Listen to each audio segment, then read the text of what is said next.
Sveiki visi, su jumis ir vėl aš Austėja iš Cubles ir sveiki atvykę į naują Tech naujienų epizodą. Kas naujo šią savaitę? Apple iPhone 17e tapo vienu svarbiausių Apple žingsnių šių metų pradžioje, kai bendrovė pristatė naują biudžetinį išmanųjį telefoną, kuriame integruota daugiau protingų technologijų nei bet kuriame ankstesnėme E serijos modelyje.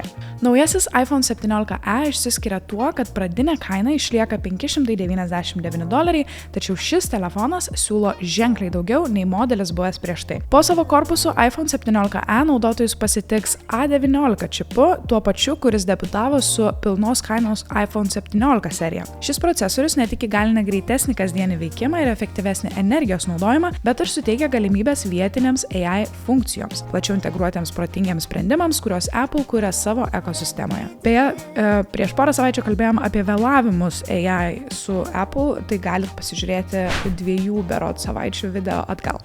Tai reiškia, kad tokios funkcijos kaip greitesnis nuotraukų optimizavimas ar padidintas Smart Assistant reagavimas į užklausas gali veikti sklandžiau ir greičiau nei anksčiau. Nors naujajame telefone išlieka tas pats 6,1 colio OLED ekranas su 60 Hz atnaujinimo dažniu, kiti komponentai, tokie kaip Ceramic Shield 2, ekrano apsauga ir pažangesnės kameros galimybės, leidžia vartotojams gauti daug geresnę vertę už tokią pačią kainą. Be to, įrenginyje yra naujasis C1X modem chip, kuris žada greitesnį ir efektyvesnį ryšį 5G tinkluose. Svarbu paminėti ir kitus praktinius patobulinimus. MagSafe magnetinė įkrovimo bei aksesuarų sistema dabar įtraukta į biudžetinį modelį, o bazinė 256 GB atmintis reiškia, kad naudotojai daugiau talpos gauna be papildomų išlaidų. Kaip minėjau, bazinis iPhone 17e modelis kainuos $599, o pardavimai prasidės nuo kovo 11 dienos su galimybė užsisakyti telefoną jau nuo kovo 4.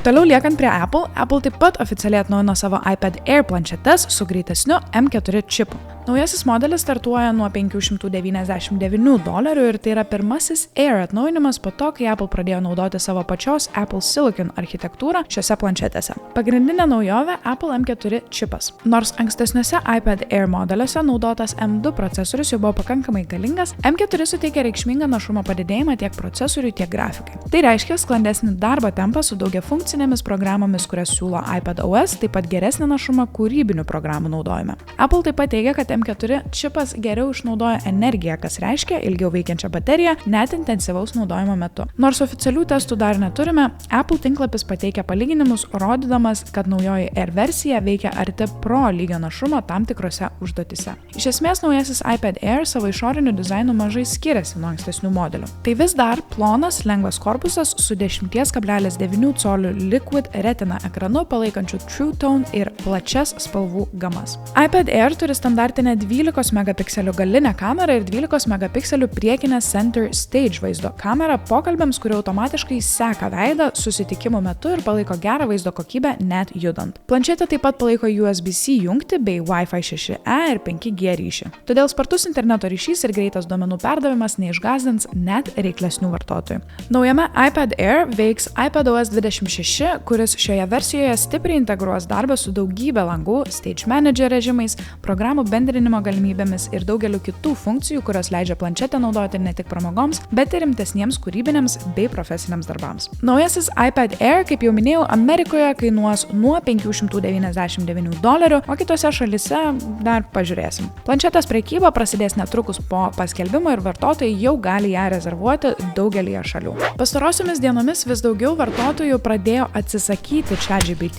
ir pereiti prie Claude. Ir ne vien tik dėl funkcijų ar kainos skirtumų. Pagal TechCrunch pranešimus pagrindinė tipping point priežastis buvo nesutarimai dėl to, kaip abi bendrovės elgėsi su savo technologijomis ir kokius principus jos gina. Viena rimčiausių priežasčių pereiti prie Claude, vartotojų nuomonė, tai griežta kompanijos pozicija, kuomet kompanija atsisakė leisti savo AI modelius naudoti masiniai vidaus stebėsenai ar visiškai autonominiams ginklams, o Jungtinių valstijų vyriausybė net bandė uždrausti Claude naudojimą federalinėse agentūrose. Šis etinis ginčas paskatino Claude tapti populiariausių nemokamų asistentų Apple App Store Jungtinėse Amerikos valstijose, kuris užėmė pirmą vietą pagal parsisiuntimų skaičių. Ženklas, kad daug vartotojų aktyviai atsisako ChatGPT paslaugų. Taip pat socialiniuose tinkluose pasidalinti screenshotai ir ir komentarai dokumentuoja šią migraciją iš vieno appso į kitą, o vartotojai dalinasi savo sprendimo istorijomis. Tačiau pereiti nuo vieno AI-aus į kitą ne visada yra paprasta operacija. Nors daugelis diskusijų internete susitelkia ties pageidavimais išsaugoti kontekstą, toną ar asmeninę duomenų istoriją, realiai tokio automatinio perkelimo daugelį platformų dar nėra. Kai kurie vartotojai rekomenduoja rankiniu būdu eksportuoti ir importuoti duomenis arba tiesiog pradėti nuo naujo kaip kokį naują projektą. Be to, dalis bendruomenės nori ne tik persikelti prie Claude, bet ir visiškai nutraukti ryšį su ChatGPT, siūlydami atšaukti prenumeratas, eksportuoti pokalbių istoriją ir uždaryti paskyras. Tai rodo, kad sprendimą lemia ne tik funkcionalų skirtumai, bet ir pasisakymas dėl technologijų vystymo krypčių.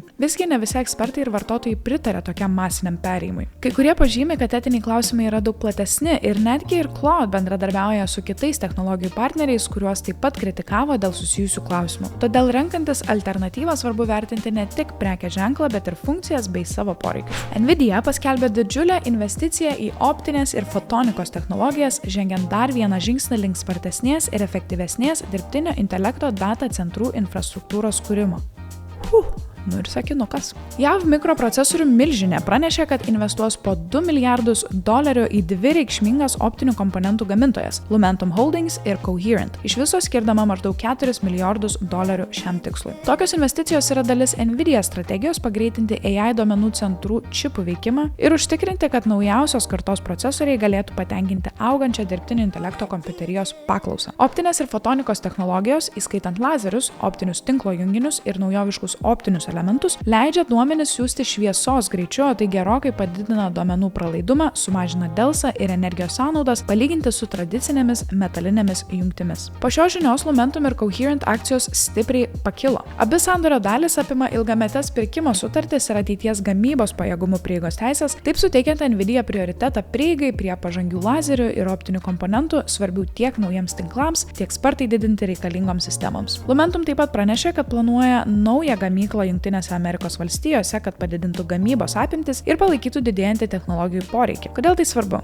Optinės technologijos tampa vis svarbesnėmis AI infrastruktūroje. Dideli miestų duomenų centrai, kuriuose veikia milžiniški modeliai ir kompleksinės AI užduotis, turi perduoti didžiulius duomenų kiekius greitai ir energiją taupančiai. Būtent čia fotonika, kur duomenys perduodami ir apdorojami šviesa, gali suteikti pranašumą prieš tradicinius laidinius sprendimus. Analitikai vertina tokius žingsnius kaip dalį platesnio Nvidia siekio išlaikyti lyderystę AI srityje, ypač kai debesų paslaugų tiekėjai ir didelės technologijų kompanijos vis labiau investuoja į savo specializuotas čipų ir infrastruktūros platformas. Trumpai, Nvidia ne tik kuria galingesnius AI procesorius, bet ir investuoja į technologijas, kurios padeda šiems procesoriams veikti optimizuotai, greitai ir efektyviai didelio masto duomenų centruose. Ir paskutinė šio vakaro tema.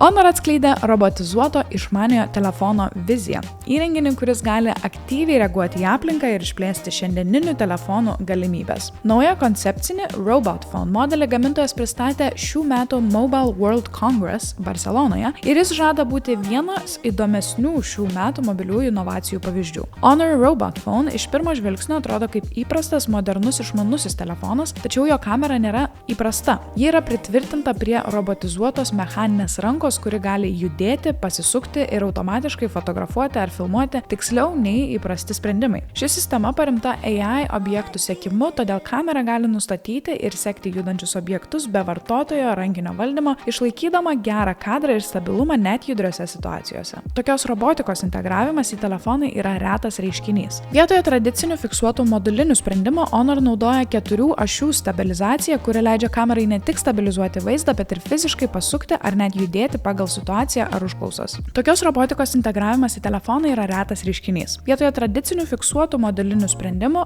Honor naudoja 4 ašių stabilizaciją, kuri leidžia kamerai ne tik stabilizuoti vaizdą, bet ir fiziškai pasukti ar net judėti pagal situaciją ar užklausas. Be foto ir video funkcijų Robot Phone demonstruoja, kaip telefonai gali tapti labiau aktyviais įrenginiais. Jis geba atpažinti garsus, judesį ir savo aplinką, o ne tik laukti, kol vartotojas ką nors padarys. Kai kurie demonstracijos elementai net parodo, kad kamera gali linkčioti ar sukti galvą bei judėti pagal muzikos ritmą, suteikdami įrenginiui tarsi asmenybės pojūtį. Suasmeninti telefoną. What kind of bullshit is that? Gamintojas taip pat bando šią technologiją padaryti funkcionalia ir kūrybiška, ne tik žaisminga. Robotizuota kamera padeda sukurti profesionaliau atrodantį vaizdo turinį be papildomos įrangos, o stabilizatoriaus judesiai leidžia išgauti įvairius kampus ir kadrus tradicinėmis kameromis sunkiai įmanomus. Bet Honor tikisi, kad jis taps parduodamu produktu jau šiais metais, pradėjus gamybą pirmoje metų pusėje. Pirmoji rinka greičiausiai bus Kinija, o detali informacija apie kainas ir tarptautinį išleidimą dar nėra oficialiai paskelbta. Ačiū, kad žiūrėjot, mieli žiūrovai. Tai tiek tų žinių šios savaitės, tiek naujienų epizode. Labai ačiū, kad mane žiūrėjote. Ačiū labai jums už komentarus ir aktyvumą. Pastebėjom dabar, kaip tik su kolegomis šnekėjom, kad tokį nemažą tarpą ir pauzę apturėjom per pusmetį prieš tai, nes sustojome su Tech naujienų epizodais kažkur pavasarį ir tik vėl pradėjome juos kurti prieš kelias savaitės, realiai prieš mėnesį. Ir po tokio ilgo tarpo vis dar esate aktyvus ir komentuojat, ir žiūrit, ir laikinat, ir subscribinat. Tiek mūsų seni žiūrovai matytų veidų komentaruose, matytų profile pictures, tiek nauji žiūrovai užsuka, tai labai labai esame jums dėkingi, mums smagu, kad jums smagu. Ir sugrįšiu kitą savaitę, nepamirškit pasižiūrėti mūsų prieš tai buvusių videkų, pasubscribinti mus, palikti tą riebų laiką, nueiti mūsų socialinius tinklus ir mus pasiekti ten, užsukti į mūsų Discordą. Gal einam kada pageimint? Norit pageimint? Varam pageimint? Galit kažkas parašyti Discordą ir pakviest pageimint? Einam pageimint. Ir susitiksim kitą savaitę. Ačiū dar kartą. Ate.